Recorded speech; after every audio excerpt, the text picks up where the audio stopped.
Today's subject is a bit scary, a bit spooky, and it's perhaps not for the faint of heart. Because today we're going to be discussing what happens after you die. And death is a bit scary, it's a bit terrifying, and it's a subject that we have to approach gingerly. In our previous sessions, we talked about the general concept of reward and punishment. And we spoke about some of the unique defining characteristics of divine punishment and how divine punishment differs from human reward and punishment, and the systems of God are different.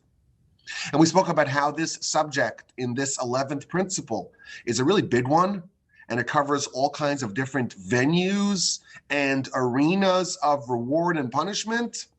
And it's such a big subject, such a sprawling subject, it's a little bit difficult to unpack.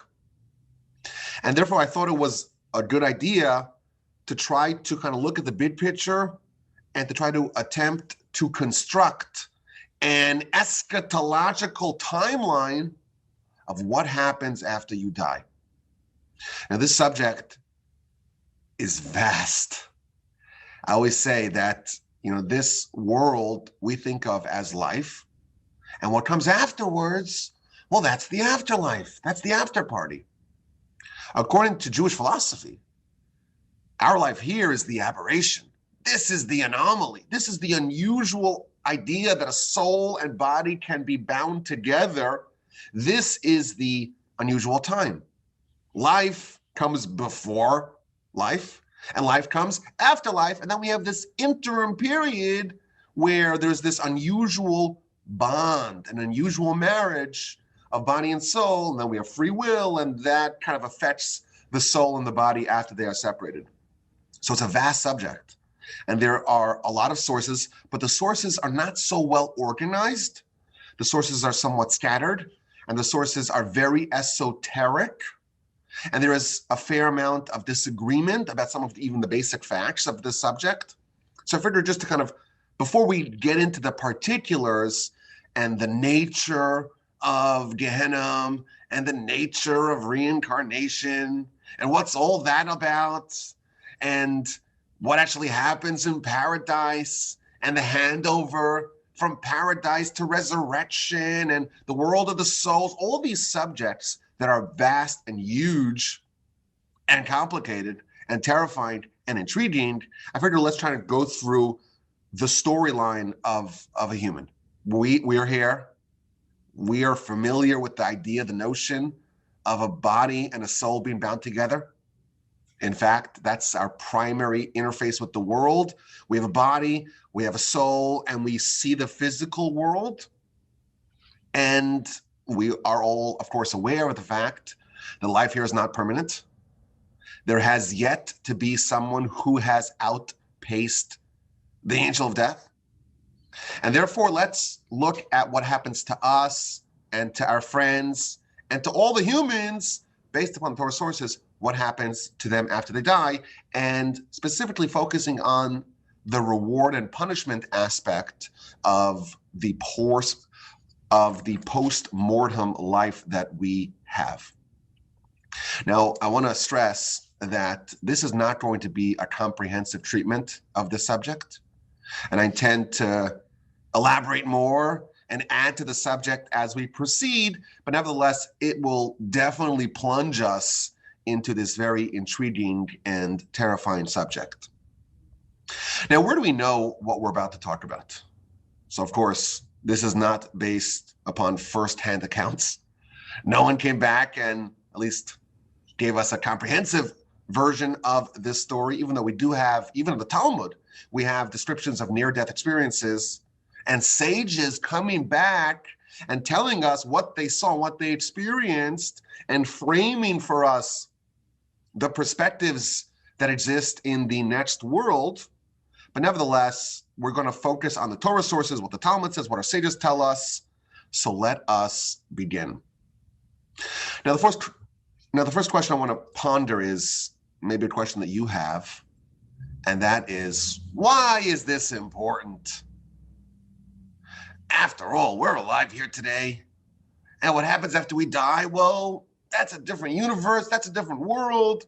Maybe we should focus on our responsibility of what to do when we're alive. Why ruminate upon the day after we pass?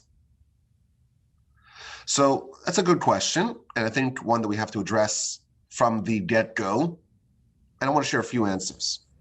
So first of all, the easy answer is, well, that's our subject.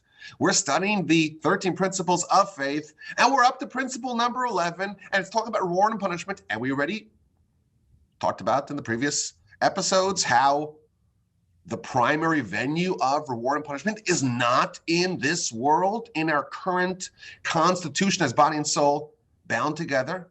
And therefore, if we want to do this subject justice, we have to explore what is the nature of reward and punishment after death. A. B, I also think that this subject, while terrifying, is something which is also fascinating. So sheer curiosity, don't you want to know what our sages say about this? Maybe that is the second reason why it is important to explore. Furthermore, I think there's a great benefit of just thinking and ruminating about a different world. Life over here, we believe, is out of the ordinary. Our primary existence is that of a soul. In fact, it's interesting that the science tells us that our body is constantly recreating itself. We're constantly shedding old and dead cells and creating new ones to the tune of like millions of them a day.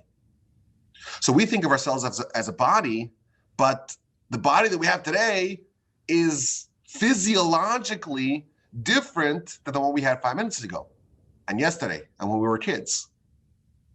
And it's also noteworthy that the one cells or the one set of cells that we have that don't change, or at least not that much, or don't get swapped out, that's our brain cells. And that's why our memories stick.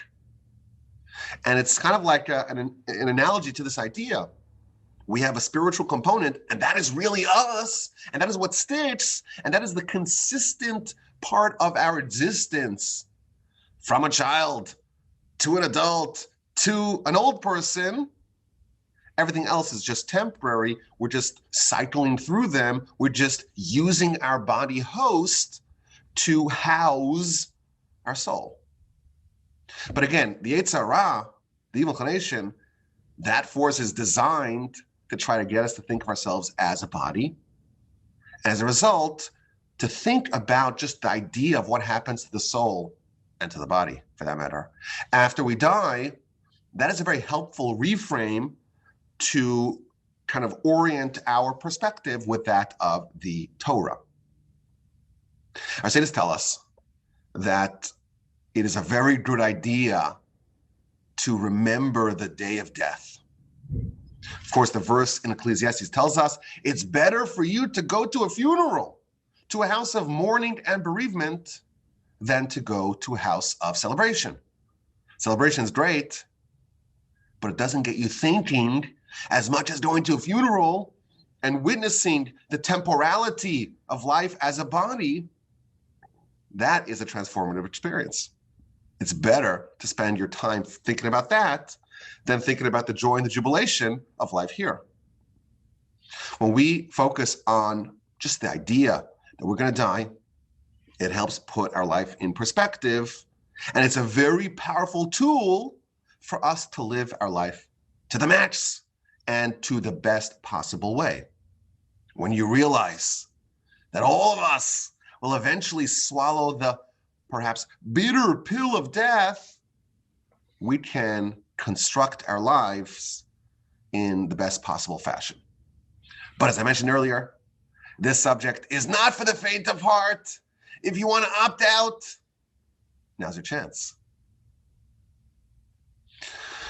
It's important to begin the subject by talking about the big picture. The Almighty created the world, we're told in all the sources, to give and to benefit others. When there was no other creations God had no one to give to. God wanted to give. He created the existence to be a receptacle, a vessel of God's goodness and benevolence. But God wanted to give in a perfect fashion, and therefore he created a human who can, via their free will, choose good and thereby earn good and earn perfect goodness.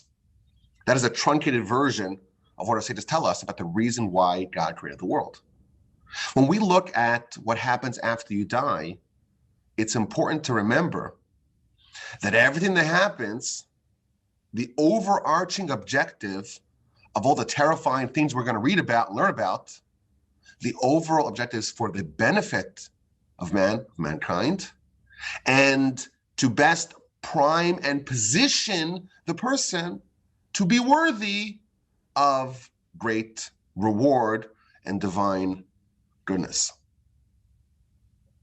Now, the primary benefit, the primary venue of reward is a mode of existence that we call Olam Haba, the world to come. Now, when is Olam Haba? And where is Olam Haba? And how does it fit into the paradigm of what happens after you die in the world of the souls and the Gehenna and the paradise and the resurrection? That is a very complicated question that, please God, we will still get to. But we're going to approach the subject gently and slowly and methodically, and please God, eventually we'll get to all those questions. But it's important to remember that what happens after you die are all these steps to try to best position you to be able to be worthy, to be able to be meritorious of ending up in the ultimate reward in Olam Haba. Everything that happens in the interim, from when you die,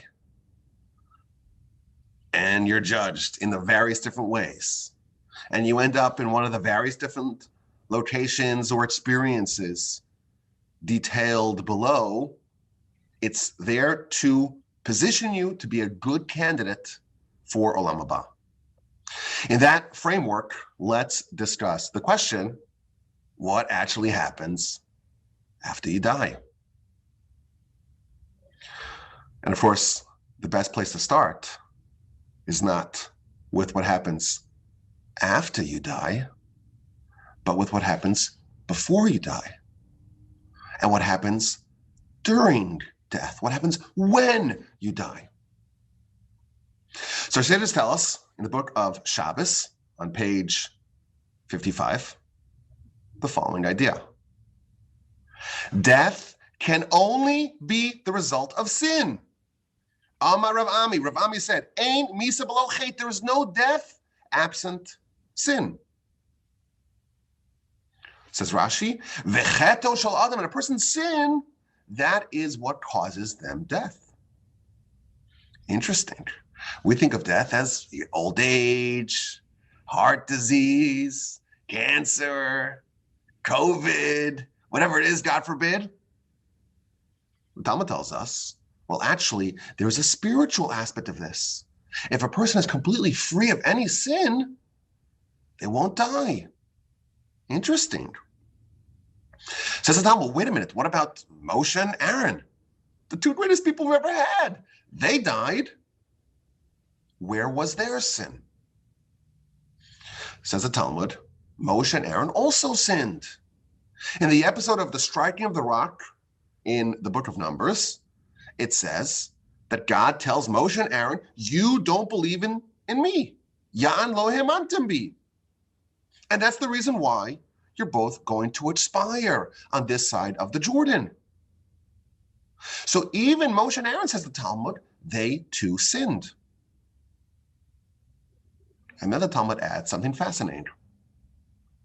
There are actually 4 flawless people who never sinned. And they are Benjamin, son of Jacob, Amram, father of Moshe, Jesse, Yishai, the father of David, and Kilov, the son of David. So how did they die? If there are 4 people on record, the flawless four who never sinned, how could he tell me that death is only the result of sin when we have four people that never sinned? Says the Talmud, four people died thanks to the counsel of the serpent.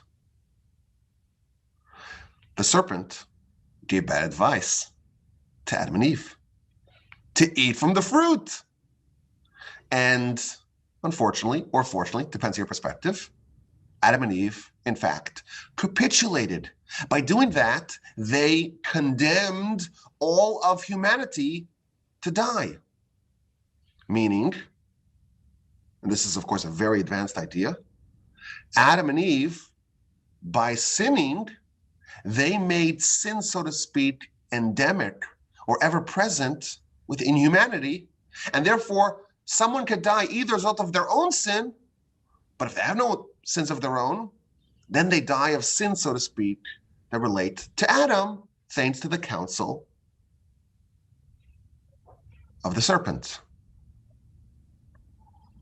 So there's a few amazing ideas here that we have to draw out, just tangentially. First of all, there's an amazing concept of free will. We think of, humans, we have such bad tendencies and everyone makes mistakes. But we believe in a concept called free will. We don't believe that sin is a fait accompli. It's possible, though extraordinarily rare, it's possible to never sin.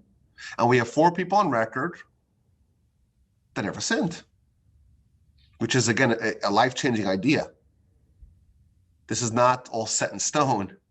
Corruption and wickedness and violation of the will of God is not set in stone. There are four people, again, out of hundreds or 100 and something billion people. It's a very small percentage. It's a tiny percentage, but we do have four people on record that never sinned. What an interesting idea. Moreover, I think another takeaway of this Talmud is that if someone does sin and they repent from their sin or from their mistake, maybe is a better word to say, then they too can be included in the flawless four. How do I say that? How do I know that? Because the Talmud tells us that Amram, the father of Moshe, did make a terrible and grievous blunder. The Talmud says that when Pharaoh made the decree that all male boys are thrown into the water, in Exodus chapter 1, Amram divorced his wife, Yocheved. And everyone saw Amram, the greatest person of the generation, do that. And they said, I'm going to do the same thing myself. So everyone else divorced their wives. And then a 6-year-old girl changed the course of all of Jewish history. And that is Miriam. Miriam is the 6-year-old daughter of Amram. And she tells her father, you are worse than Pharaoh. You think Pharaoh's a terrible guy? You're worse. Why? Because Pharaoh only decreed on the males. You are decreeing by separating husbands and wives, and by separating husbands and wives across the nation, you're decreeing against males and females. Pharaoh wants to destroy them in this world. You, by preventing people from being born, are destroying them in this world and in the next world. And Pharaoh, we don't know if his decree is going to be fulfilled, but you're a righteous person, your decree will be fulfilled. So Amram, course corrected. He remarried his wife, and everyone else remarried their wives. It seems like Miriam had a good point. She told her father that you did something that's worse than Pharaoh. Amram was not mistake-free, but he fixed it. He repented. He course corrected. He wasn't mistakeless, but he was still sinless. A mistake that is fixed is not a sin, evidently from this Talmud. Now you could ask the question, what about Moshe and Aaron? Moshe and Aaron, they certainly repented from hitting the rock. How come they're not included in the flawless four?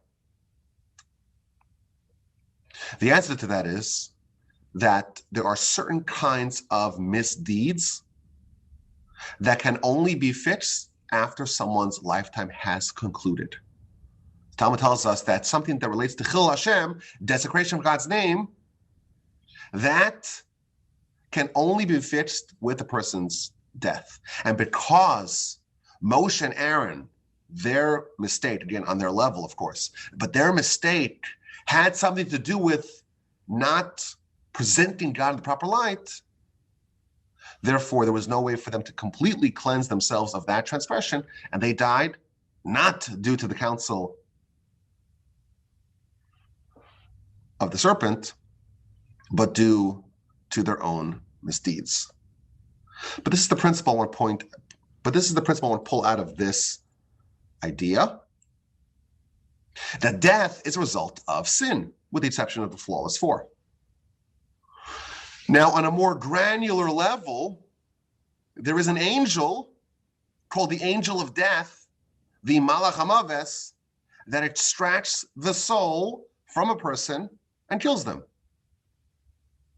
And the Talmud in the book of Bava Basra, page 16a, tells us that this angel of death is an outgrowth of two other angels, namely the Yetzer Hara and the Satan.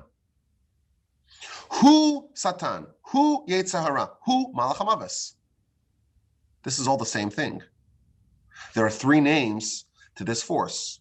The Yetzer Hara tries to get a person to sin. The Satan tries to present the arguments for a person's guilt before God. And the angel of death extracts the soul. This is the executioner, judge, jury, and executioner. That is the angel of death. So this is the same idea. The power that the angel of death has to kill a person, that all stems from the success of the Yetzer Hara in getting a person to sin. And on an even more granular level, the Talmud tells us that the Yetzer Hara has 7 names. This is the Talmud, the book of Sukkah, page 52a. There are 7 names to the Yetzer Hara, meaning that there are 7 different aspects or components to this force. And those 7 names are Ra, evil, Aral, foreskin, Tameh, impure, Sone, a hater, Michshol, a stumbling block, Evan, a stone, and Sphoni, an internal one. Our sages, in addition, tell us that these 7 different names correspond to 7 different categories of sin, which is, of course, a concept plagiarized poorly by the Christians. There are 7 general categories of sin, and they are envy, lust, arrogance, stinginess, licentiousness, hatred of other people, and idleness, wasting time. And our sages tell us in the Talmud that the Yetzer Hara, the evil inclination, which is also the Satan, which is also the angel of death, it's described as a 7-headed serpent. There are 7 different forces at play. Oh, and the Talmud also tells us that there are 7 names of Gehenna. This is the Talmud, the book of Eruvin 19a. There are 7 forces of the Yetzer Hara trying to get us to do 7 different categories of sin, and each category of sin has to be cleansed in a different aspect of purgatory. And the Talmud, the book of Brachos, page 4b, at the very beginning of the Talmud tells us, this is to bring this point home, the angel of death has 8 powers. What are the 8 powers of the angel of death? The 7 categories of sin of the Yetzer Hara that a person does on their own. And then there's the 8th power, and that is the counsel of the serpent. How can the angel of death extract a person's soul? In one of 8 ways. Either the 7 categories of the Yetzer Hara, the 7 categories of sin, the 7 different aspects of purgatory that are cleansed, or that cleanse, that fix, that rectify, that undo these 7 forces of sin. Each one of those heads of the serpent is one power of the angel of death. And if a person is not guilty of any of them, they're part of the flawless four, then there's the sin of Adam, the eighth power of the angel of death, which again condemned mankind to die, and that may be the cause of their demise. So our question is, what happens after you die? We started off by saying what happens before you die. Before you die, there has to be some license given to the angel of death, and that license could be one of 8 different things. So on a simple level, we said there's no death without sin, with the exception of the flawless four. And then we talked about the next level of this idea that the Yetzer Hara and the angel of death are 2 aspects of one entity. The angel of death only has power when someone sins. And finally, we have the Yetzer Hara has 7 names for the 7 categories of sin. And the 7 names of Gehenna correspond to those 7 categories of sin. But the angel of death has 8 powers, the 7 sins induced by the Yetzer Hara, and 1 from Adam. That is the judgment, and these are the grounds for a person to be taken away. That's before death. During death, we find the following interesting teaching in the Talmud that connects the Yetzer Hara with the angel of death. The Yetzer Hara is not necessarily viewed by us as an enemy. In fact, we actually adopt the agenda of the Yetzer Hara in our lifetime. The Yetzer Hara says, oh, pursue this and pursue that. And we think we want it. We view the Yetzer Hara as our friend. He's helping us fulfill our desire for pleasure in this world. He's helping us pursue our goals. At the moment of death, the Yetzer Hara changes from the Yetzer Hara aspect to the angel of death aspects, freaks us all out, and we realize that we've been duped and deceived throughout our lifetime, and we get a tremendous pain and regret because we dedicated ourselves to the agenda of our enemy. In the words of our sages, the Yetzer Hara changes his garments from being an ally, the Yetzer Hara, into being an assassin, the angel of death. It turns into the angel of death, and it kills us. Now, how does it kill us? Again, we actually have a description in the Talmud, in the book of Avodah Zarah, on page 20b.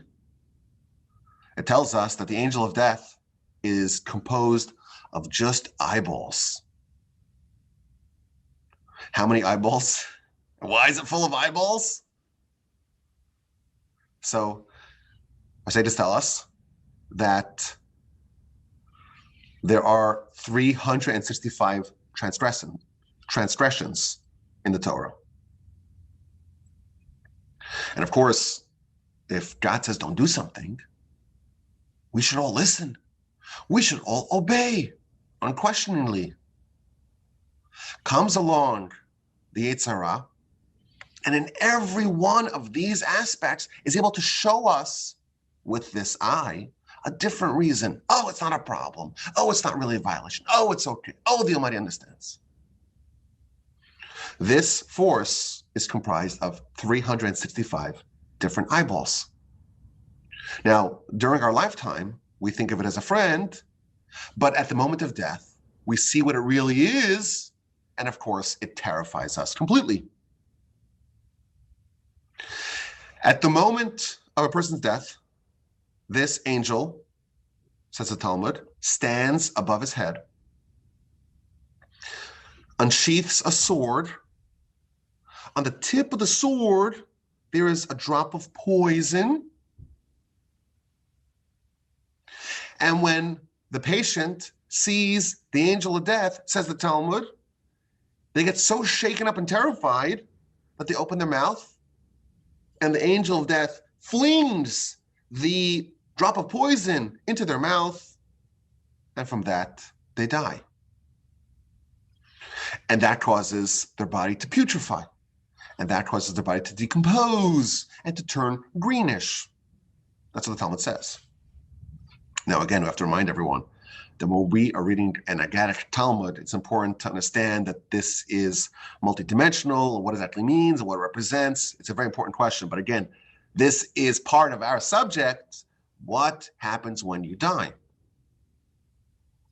Now, how does a person process this? What does death feel like? So the Talmud tells us that it really depends. The degree of righteousness of a person determines how they process death and what it feels like to them. The Talmud tells us that there are 903 different kinds of death, different kinds of experiences when a person dies. And the worst one of them is askara. And askara feels like trying to disentangle and pulling thorns from a tuft of wool. And the best kind of death is neshika, and that's like separating a hair from a glass of milk, gliding it seamlessly and smoothly away. Death is separation of body and soul. The degree of difficulty of separation of these two opposites is that degree is determined by how enmeshed they are with each other, and what the nature of the body is and what the nature of the soul is.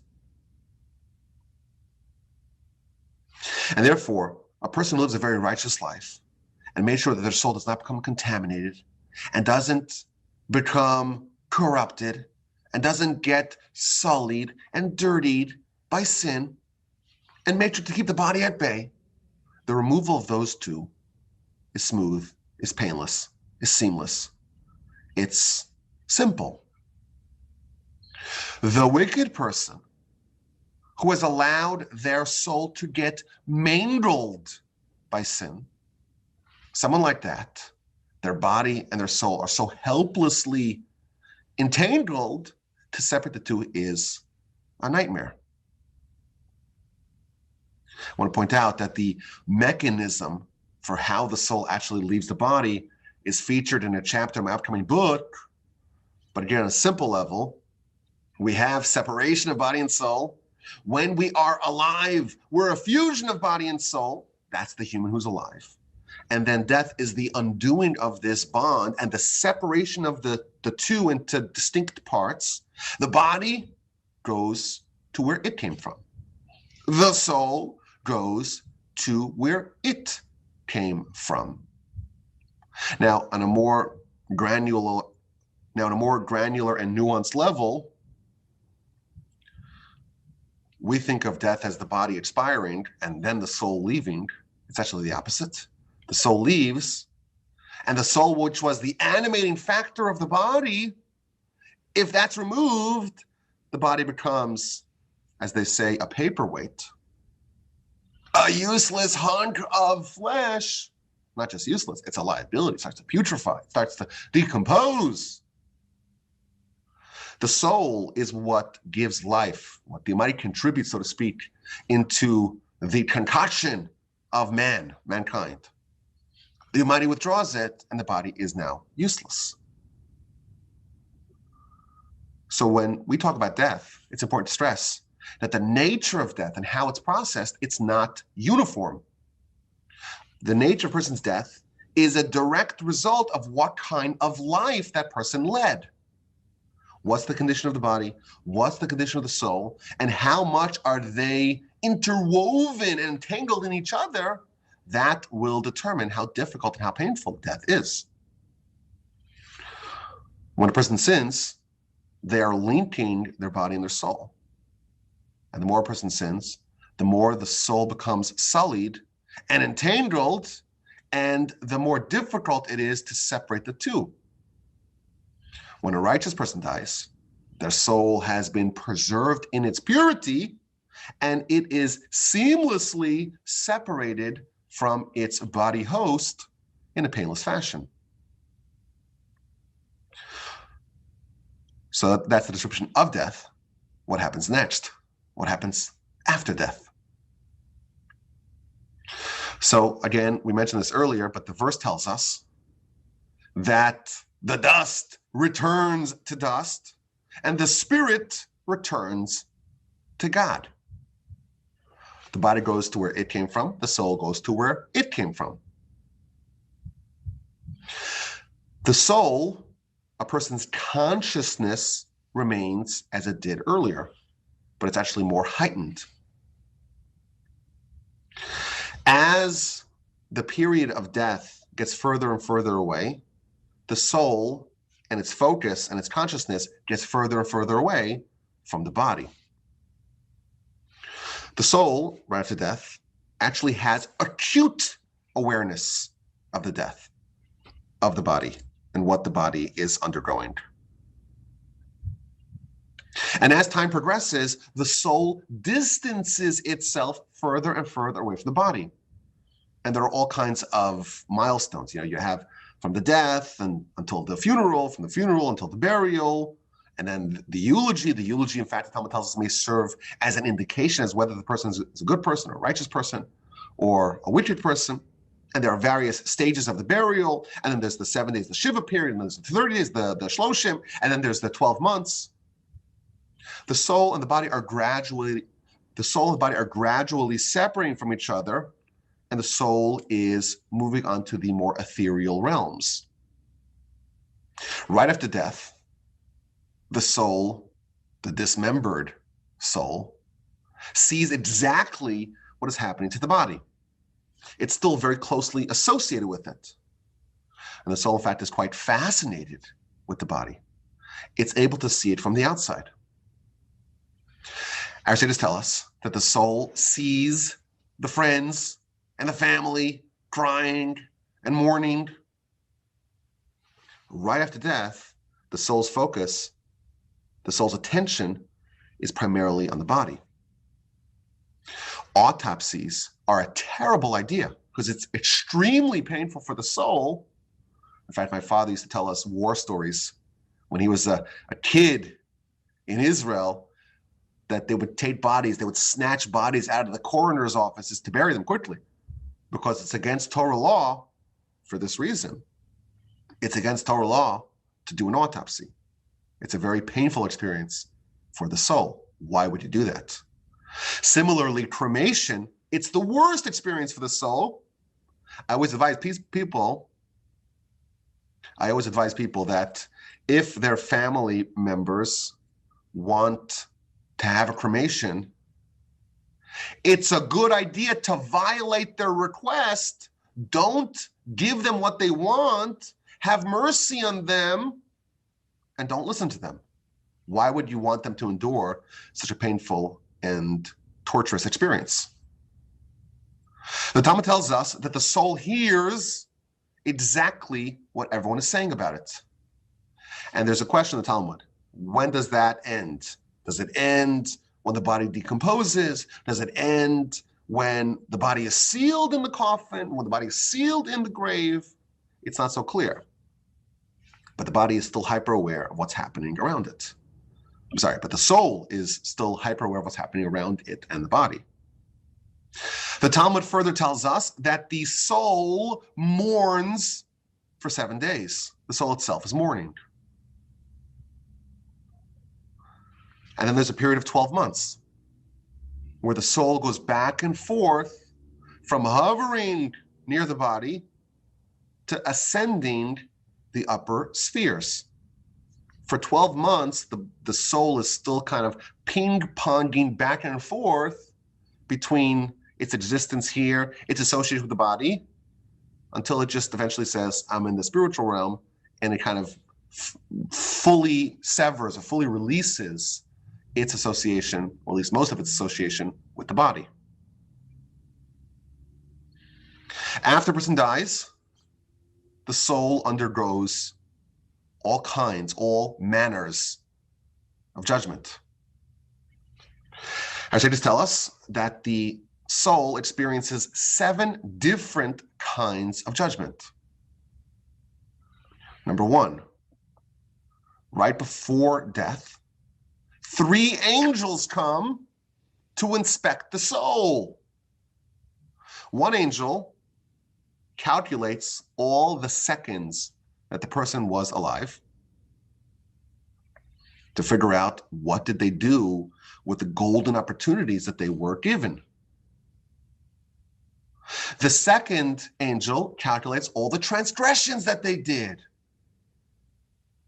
The third angel is the same angel that accompanied the child in utero and taught it Torah. And the third angel says, it's there to inspect, how much of what I taught you have you retained? And that's the first level of judgment. The second level of judgment is after death, when the person is being led to the grave. They're being judged. And the declaration that is said before the wicked is, woe to this person who rebelled against the king. The third level of judgment is when the person is being placed in the grave below. They are being judged on high. The fourth level of judgment is what's called chibut hakever, which literally means, well, let's not translate it literally, but it means the judgment and punishment in the grave, where every limb and organ that, so to speak, divorced itself from God is going to be treated and punished and addressed and judged relative to its behavior. The fifth level of judgment is the worms and maggots that are nibbling on a person's flesh. The sixth level is what's called kafakela, the slingshot treatment. And finally, level 7 is Gehenna. Now, what happens in the grave, the thing I didn't want to translate, essentially, we could translate. We call it the beating of the grave. There are some very scary descriptions. And again, I warned you, this is going to be a little scary. So pardon me. Forgive me. Our sages describe angels coming with chains and demanding from the person to tell the angels the person's name. And the wicked don't know their own name. The name, of course, represents a person's essence and mission. If a person does not know their name, that's an indication that they have not fulfilled their mission. And the angels whip the person with those chains. How do you not know your name? You lived for 70, 80, 90, 100 years. What do you do? How come you didn't live up to the expectations of you? This is why, by the way, at the end of the Amidah prayer, there is a tradition to say a verse that has your name hinted into it, so you never forget it. In addition, the body can feel the worms and maggots nibbling on it. And the deep insight behind this is that to the degree that a person lived their life as a body, meaning that they prioritized their physical existence and ignored, neglected, and deprioritized their life as a soul, the more association they had with their identity, that I'm a body, the more they experience what the body experiences. If someone is living their life as a soul and the body is so incidental, they don't feel the experience of the body because that's not their identity. Your identity is how you choose to live. And the experience that the body undergoes, well, that's something the body undergoes. If that's not your identity, it's not something you need to worry about. Now, this slingshot treatment that I mentioned is featured in the Talmud and elaborated upon in the Esoterica. That's the idea, again, the way it's described in the Talmud, that there are angels on either side of the world, and they're taking souls, and they're giving them the slingshot treatment, slinging them from one to the other. What that means, I don't know. But the Zohar tells us that this is the worst experience of them all. Now, the purpose of this, as I understand it, is to try to shake the soul free of its contaminants. And again, as I mentioned on the onset, the objective of everything that happens after a person dies is to try to prepare the soul for the afterlife, for Olam Haba. But the soul has all these contaminants. There's all these thorns that are still stuck there.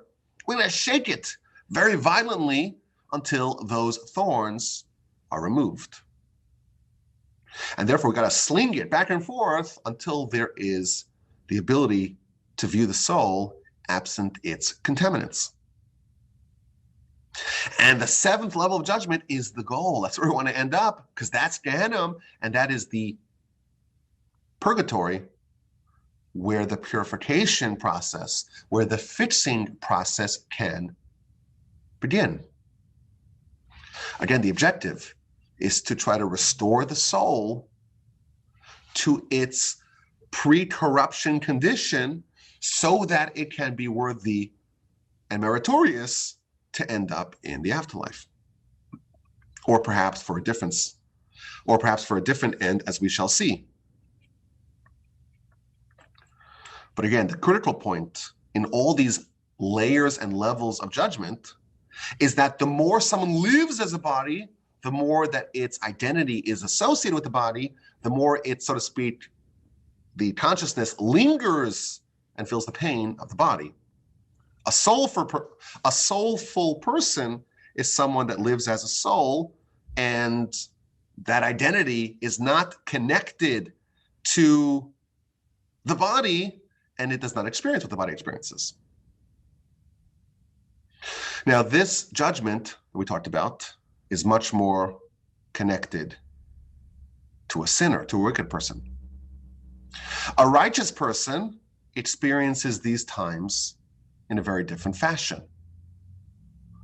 After a righteous person dies, we're told that they actually encounter the forefathers, Abraham, Isaac, and Jacob. And although they experience all these junctures of judgment, if they are righteous, it's an easier and more pleasant experience. Now, the Talmud tells us that the Gehenna, that the purgatory, has three entrances. One in a desert, one in a sea, and one in a city. After a person dies, they must encounter all three of these entrances. They are going to experience or encounter these three entrances, and they have to be inspected as to whether or not they need a cleansing of this, that, or the other variety of purgatory. The Talmud tells us that the Torah and mitzvos, protect us from all three. They are the Kevlar that protects us against Gehenna. A righteous person will pass by Gehenna, a completely righteous person will pass by Gehenna and will go to a place called Gan Eden, Eden, paradise. But even Eden and paradise, those exist on multiple levels and dimensions. You have seven different layers of paradise until you have the higher paradise. And it takes a minimum of 12 months to get from the lowest level of paradise until the highest level of paradise. The ultimate destiny of the soul in this dimension is to end up ensconced underneath the divine throne of glory. But to get there, it's got to go through all these hoops to arrive at that destination. We're told that in paradise, the righteous are invited to give a Torah discourse for 180 days. And all the sages and all the righteous people call us and say, let's hear what you have studied in the Mighty Torah. Give it to us. What did you learn? Let us witness your accomplishments. So we have two parallel tracks here. And again, this is two general statements, two parallel tracks. It's really everyone is an individual, but in general, you have the wicked, and they got to go through all these levels of purification and priming just to be able to end up in Gehenna, which is the purification and the fixing. And then you have the righteous, they experience a much more pleasant preparation for paradise. After the wicked spend some time in Gehenna, it seems that the wicked can indeed end up in the same place. They can end up in paradise as well. The Talmud tells us in the book of Rosh Hashanah, page 17a, the wicked ones, the sinners, they descend into Gehenna for 12 months. After 12 months, their bodies are destroyed, their souls are burnt, and a wind comes and scatters them underneath the feet of the righteous. What this means, as I understand it, is that the purpose of Gehenna is ultimately to allow, to facilitate that a person who is wicked, whose soul had alloys and contaminants and impurities, that person can eventually end up in paradise. Sometimes you have to spend the full 12 months of cleansing and purification to be able to end up underneath the feet of the righteous in paradise. Only if someone is completely free of any sin do they not make a pit stop in Gehenna. So it's actually ironic that we do want to end up in hell, purgatory, Gehenna, because that means that we are in a process of trying to perfect and purify ourselves to eventually make it to Gan Eden, to paradise. This experience of Gehenna is maxed out at a year, 365 days. Why is it maxed out at a year? So perhaps the answer is, the Talmud tells us that there are 365 negative commandments, prohibitive commandments in the Torah. Perhaps, this is speculation, but perhaps every single one of those sins, you need a day. There's one day in purgatory where that sin and that contaminant is addressed. And therefore, if someone is a complete sinner, they are flawed on all 365 dimensions, they'll need the full 12 months. So we have two ways, so to speak, to end up in paradise, the righteous way, the wicked way. Both of these people have to undergo all these various series of judgment, and eventually they end up, whatever level permitting, in a certain degree of paradise. There is a third track. There's a third track, and that is the track that we call reincarnation.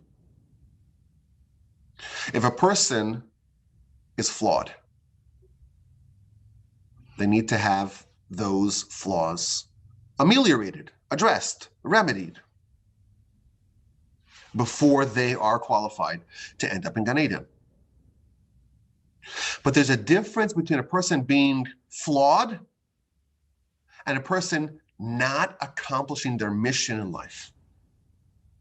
You could accomplish your mission, but still have some sort of flaws, some blemishes, some shortcomings. That person has to be cleansed and purified, remove those flaws and shortcomings so that you can end up in the next stage in the paradise. If a person has completely not fulfilled their mission, they need to go back. They need to be returned to the world of action, to this world, so that they could finally finish and accomplish their task in life. So perhaps we can say broadly, after someone dies, they could end up in one of three general buckets. And of course, there are more buckets as well, but generally speaking.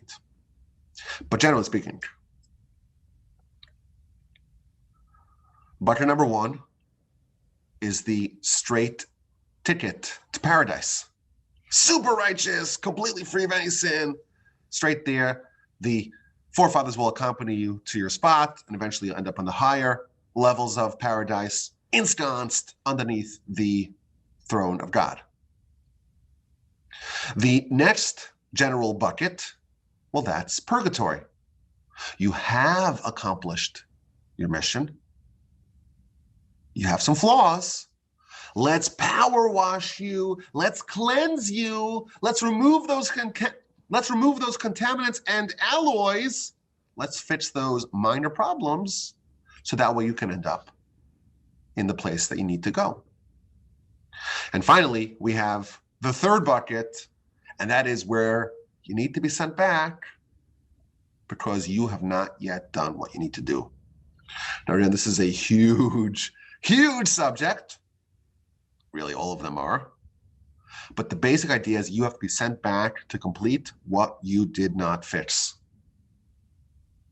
Now, of course, this, like really everything we're talking about today, this sounds like a very spooky and scary subject.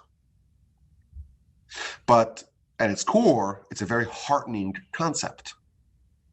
What is the reason why we have the concept of reincarnation? You are being given a second chance.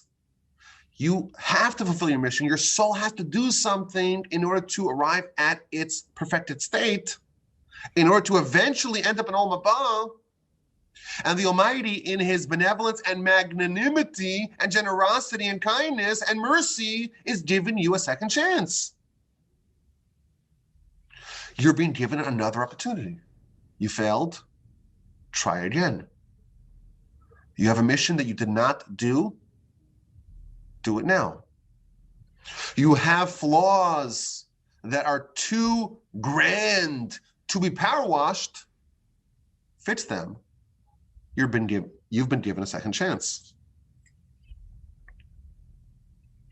Now, it seems to me from the sources that reincarnation happens after a level of Gehenna. If you have a soul that is mangled and flawed, you can't just put that soul back into a body. The person has no chance. The person is doomed from the start. So you have to actually cleanse the soul, but this is not a cleansing that ends up in paradise. This is a cleansing that goes all the way back to step one, square one, the beginning of the story, to another body or another earthly entity to start from scratch. Can you do it in your second chance or third chance or even perhaps fourth chance? If you don't accomplish it in your fourth chance, that's it. 4 strikes and you're out. You have to at least accomplish a little bit of your mission to be given a 5th chance. If you do nothing, you are doomed. As a result of this idea, it is imperative for us to make a special effort to try to identify the things that we need to fix. Meaning, we don't have awareness of our previous lifetimes.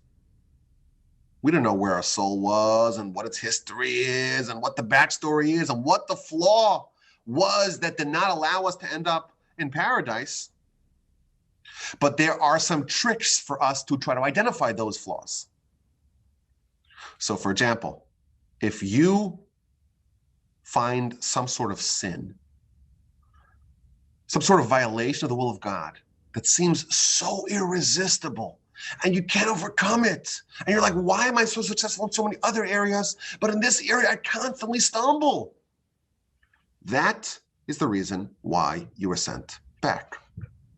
The area that you experience the most challenge and difficulty to fulfill the will of God is precisely the location, the area of your character that you were sent back to fix.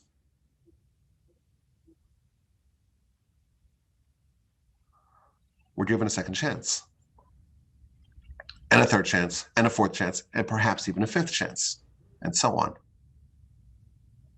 But even though someone's given a second chance, it seems likely that when you fix it, the second, the third, the fourth, the fifth go-round, there is a bit of an erosion of the power of the soul, and your soul, whatever this means, shrinks in its capacity in each successive round. Think about it. If the soul comes and it's all mangled, got to fix it, you're shaving off little parts. It's a smaller soul, so to speak. Of course, these are terms, these are usages of terms that don't really fit to the spiritual paradigm, but the soul is going to be limited if it was, so to speak, infected round one. Round two, it's going to be a weaker soul. But there's another fundamental difference between someone who fixes themselves perfectly round one versus someone that has to come back and be recycled and go through it a second time and eventually does fix themselves as well. Do you remember the Talmud we mentioned earlier? I know we mentioned a lot of Talmuds, but listen to this one. The Talmud says that the wicked ones, they descend to Gehenna for 12 months. And after 12 months, their bodies are destroyed, their souls are burnt, and a wind comes and blows them underneath the feet of the righteous. That is the Talmud we mentioned a few minutes ago. It's found in the book of Rosh Hashanah on page 17a. You'll notice something very unusual in this Talmud. It's talking about what's happened to the soul in Gehenna. It's there for 12 months, but it also mentions that their bodies are destroyed. You spend 12 months in Gehenna, it's not your body, it's your soul. Why is the result of 12 months in Gehenna, why is that affecting your body? It seems really strange. So Shaitas tells us something very deep. Even paradise, that is not the ultimate goal.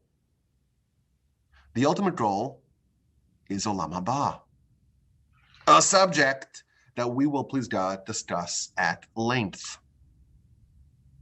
Olam Haba comes, at least apparently from the sources, but like I mentioned earlier, a lot of these subjects are subject to great dispute. But Olam Haba is the world that comes after the resurrection. Someone's resurrected, body and soul reunite. Isn't that strange?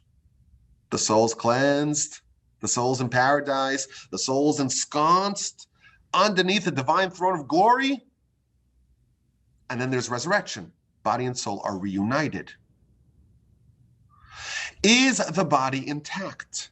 Is the body fully operational in Olam Haba? The answer is it depends. If someone was a complete tzaddik from day one, then yes. If someone had to go through many rounds of reincarnation and purification and Gehenna, then their body is destroyed. They spend 12 months in Gehenna, the body is destroyed. Meaning their body which comes back for reincarnation, let me repeat that. Meaning that their body that comes back for resurrection is not a complete body. Perhaps we can say, this is the age-old question about reincarnation. Suppose your catalog of bodies is 10 different bodies over the course of 2 millennia.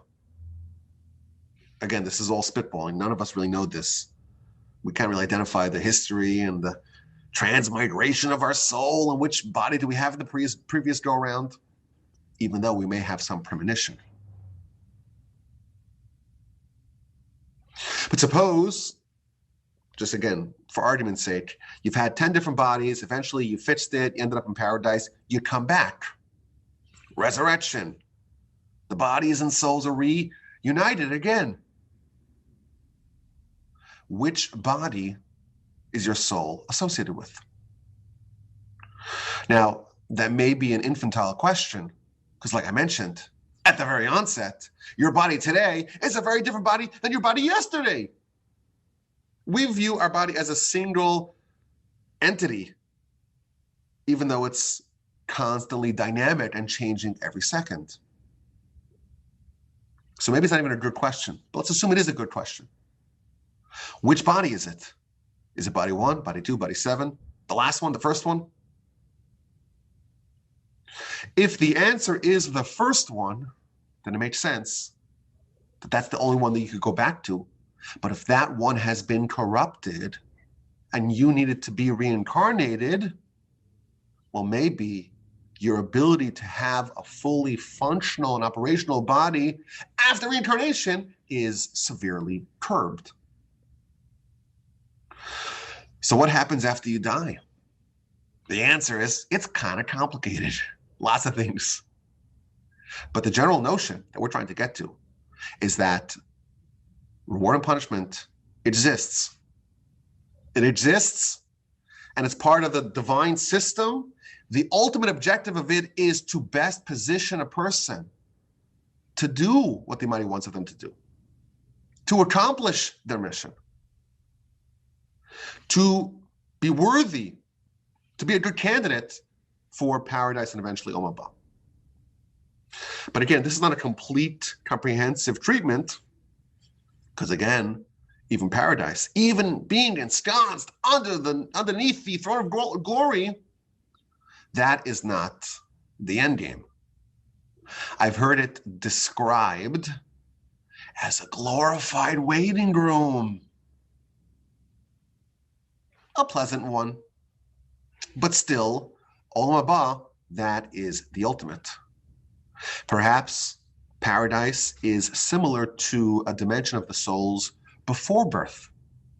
Before birth, the souls are also extant, are also pure, are also experiencing God in a very visceral fashion, but they're not in Olam Haba. That's perhaps where the souls are stored until Olam Haba. There's still a lot more to cover here. If y'all are brave enough, we can actually try to study these subjects at greater length. The details, this is maybe a sketch. This is a sketch of what actually happens after you die. And there's so many different aspects that are intersecting here. What's Gehenna actually like? Maybe we even get into the various stages of judgment that we talked about. From what I've seen, it's pretty scary. I don't know if we want to go there. Maybe we could give enough disclaimers ahead of time. I don't want to freak anyone out. What's paradise like? The details of reincarnation as best we know them. There is still so much to cover. I feel like we started this principle softly. Reward and punishment in general. And how does godly punishment begin? How does that work? We're getting closer to the meat of this fascinating subject. As always, my email address is Rabbi Wolbe @gmail.com. Look forward to your questions and your comments.